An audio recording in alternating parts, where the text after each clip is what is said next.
welcome to Tim Farmer's Country Kitchen, Cowboy Cooking Edition. Hey. Hey. Nice cowboy hat. Where'd you get it? Same place you got yours. Are you a real cowboy? Yeah, I'm real. Are We you? got cows, don't we? Yeah, We're getting them this spring. I got sheep. That makes this official. We're gonna take a roast. How do I know this is a roast? It says Because roast. it says roast on it, R-O-A-S-T. Now that's what happens when you package your meat or have it packaged. You need to know what it is. It came right here from the deer. This is a variation on a recipe that I did a long time ago. Probably 10 years ago on Kentucky Field we did a stew. Now with that stew we did a red wine, venison, currant jelly, Yummy. bouillon combination. In the end we thickened it up with a little bit of flour and it was absolutely delicious and people everywhere really reacted to that. This is a variation on that. This is something that I have never measured out. You know, a lot of times before we start our cooking show there was no measuring at all. That's right. But people want to know basically how much stuff we're putting into our recipes, so now we have to actually measure. So we've got our pan heating up. This is a fairly simple process. Now if you're doing this at home in your oven, 350 degrees in a closed pan and roast pan, however you want to do that, it'll work just as well, but you won't get that nice little smoky flavor we're getting here. So the first thing I'm going to do is get this out of the bag. This is one I just shot, a deer I just shot this past season. Okay, we're gonna take this now, and I'm gonna bring this hot pan over here and set it on a rock. And if you will, all you have to do is dump that out into this hot pan. All right. I'm gonna put a little oil in it. Then we're gonna sear that on all sides. So now we go get our hot pan that's been hung up right over the fire.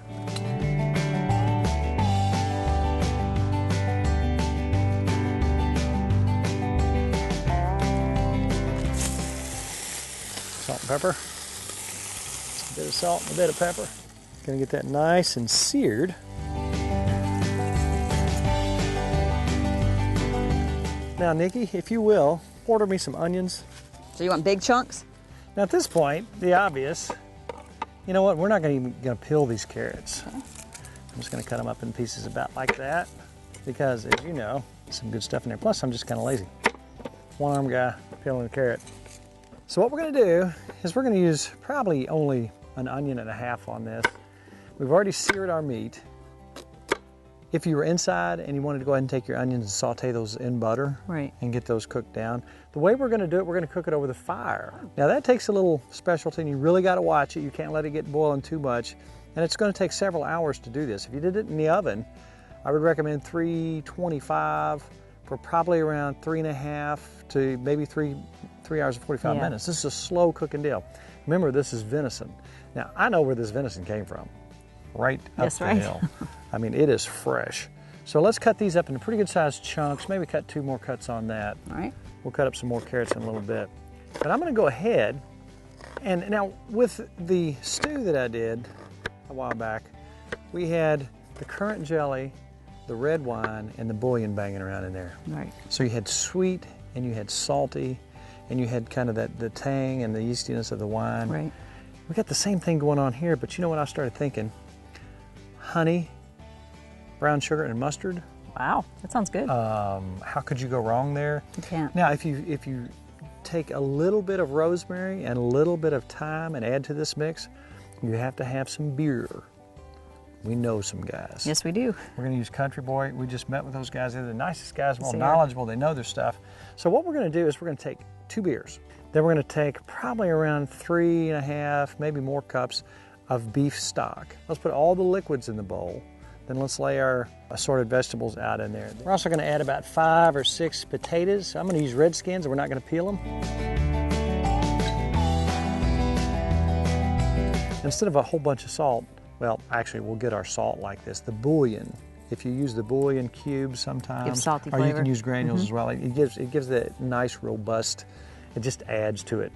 All right, I'm gonna drop in 2 bouillon cubes. And I'm gonna go, I've never measured this, but I'm gonna say probably a 1.5 tablespoons of brown sugar, 1.5 tablespoons of mustard. Just gonna mix that up just a little bit. Now we're gonna finish off with a little thyme, rosemary, probably a 1/3 teaspoon. Now you remember our precious honey that we slung not too long ago. I'm gonna put about, I don't know, a tablespoon of that.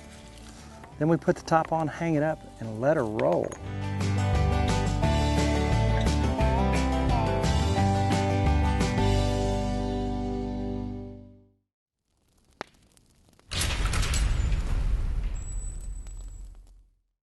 Okay, now I'm preparing a pan over here with cornmeal. I've already got some oil on the bottom of it. Now this is similar to what you do when you're making a pizza. We just don't want our bread to stick. Set that aside. Keep the ashes out. Once that bread's ready to roll, in a little while, we're going to time that so they finish up at the same time. All right, now you've noticed our light has changed. It's later in the day. It's been almost 3-something hours. We're still cooking nicely over there. Smells good. And you've noticed I've set my 12-inch pan down there, and I have put how many on the bottom? I don't know. How many? 8 on the bottom. Okay. 17 on the top means how many degrees? 350? 350. Yay. You know, a lot of the simple stuff that we cook is at 350 degrees. We're going to drop this bread in. Okay. Now, recently I tried a bread, and then I started variations on the bread and so on and so forth. But this is not one of those quick things, but it is worth the wait because there's yeast. You have to knead it, and you have to roll it down, and it's a fairly lengthy process. But let me give you the overview right here.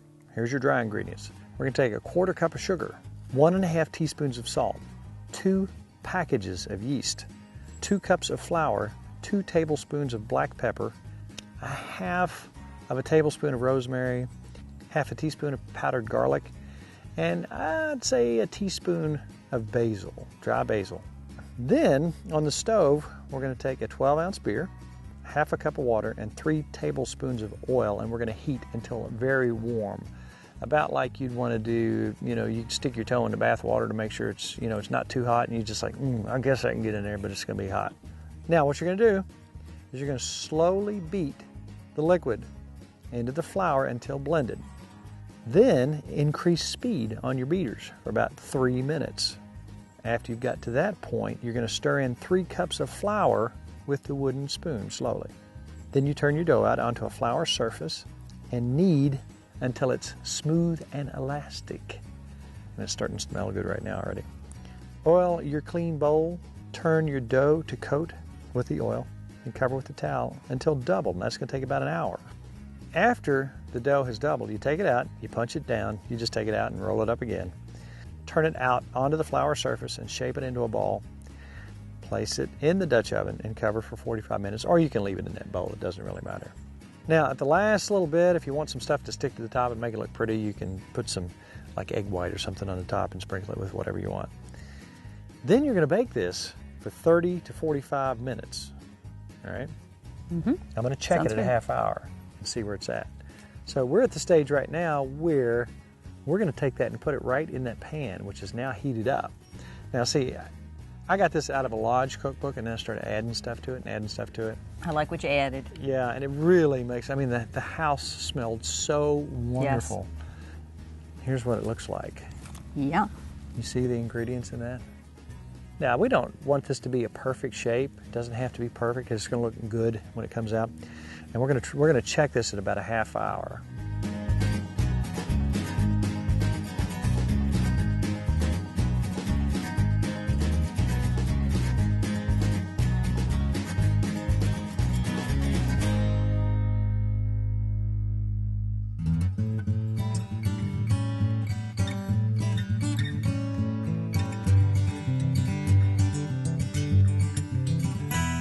As I look over here, you can see the steam coming out. You can smell the roast. You can also start to smell the bread. There's nothing like cooking outside if you can. But again, any of this stuff you can do inside as well. Now, you could take that bread and you could put that in an uncovered dish in the oven, because you have heat all around it. In that dish right there, it has heat all around it. I think it tends to brown a little bit better here outside with the coals on top. Mrs. Farmer, why don't we just have one plate? I thought we could share. We do share. That's sweet, isn't it? You must like me. I do, and it's a big plate, see? It is a big plate. You know what? Most of the time, now that we're empty nesters, we try not to dirty dishes. We'll eat off the same plate. We'll get a big hunk of meat and put it on there and cut it up, and we'll eat off of it. Don't you miss all the kids? No. Okay. Well, every now and then sometimes. I do. I miss the grandkids. Now that we have a new one, maybe we need to go see them. Let's go visit the grandkids. Let's do that. Let's see how they're doing. As we sit here and wait and anticipate beautiful, wonderful, organic deer meat. All right, here's the big moment. Look at that. I wish you could smell that. Now, earlier, we talked about the fact that we had the oil in the bottom and cornmeal, so it comes out easily. Oh my goodness, if you could only smell the basil and the garlic and the rosemary. Now, if we take a big slab of butter and put on it, it's going to be absolutely wonderful. I'm going to get this out of here right now.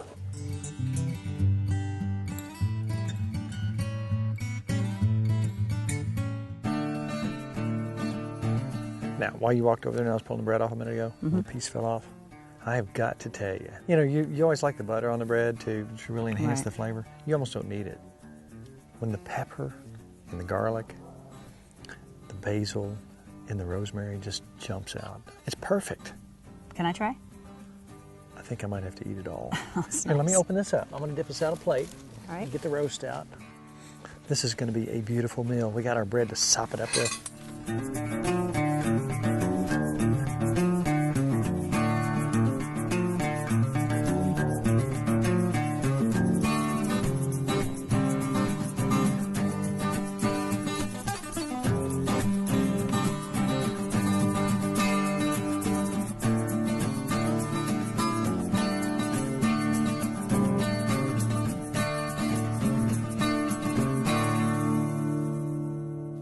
It's not even Sunday, but it sure feels like it. Delish. You remember your mother would fix a roast on Sunday? Every Sunday.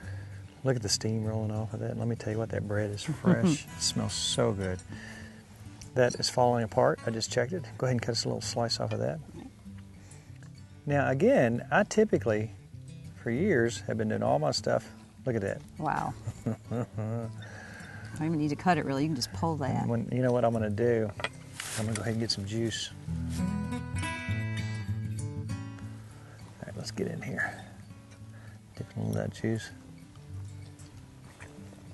That's delicious. So tender. To me, a venison roast tastes better than a beef roast. Is it to you? Mm-hmm. I'm picking up the mustard. I'm picking up a little bit of sweet, but the sweet is not overpowering. But man, what a nice compliment.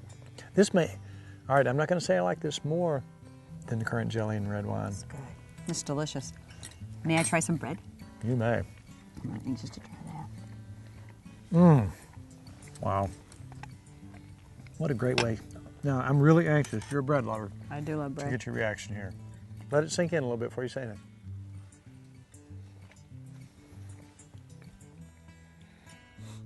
Tastes like something you get at a fancy restaurant. It's really good. It's delicious. Good job. This is delicious. I'm telling you what, Wow. I've made a lot of bread. We've made a lot of bread. You've made a lot of bread. That's really good. This, you really need to try this. When I saw this recipe in the Lodge book, it was called like cracked pepper bread or something like that. Well, we've made breads like this before, but I thought, why not take it a step further? You are the king in the kitchen, or the queen of the kitchen. You can do anything you want. And before long, your mind says, ooh, this would be good. And then you try that, and you trust your instincts on this. This is seriously the best bread I've ever tasted. It's delicious. And I was just accidentally the one who made it. That Yellow Jacket wants something, but he can't have it. Good job. Excellent. So again, this went probably, 3.5, maybe 4 hours, because I kind of got sidetracked. But it had time to really get all those flavors combined. When you hang it up on the fire, you got to babysit it a little bit more. If you know you've got coals around it down here, you know you got a good steady 350. If you hang it over the fire, your fire goes down. You can walk away and a log will fall over, your flames will come up. So you really kind of babysit that more than you would do in a Dutch oven or in the house.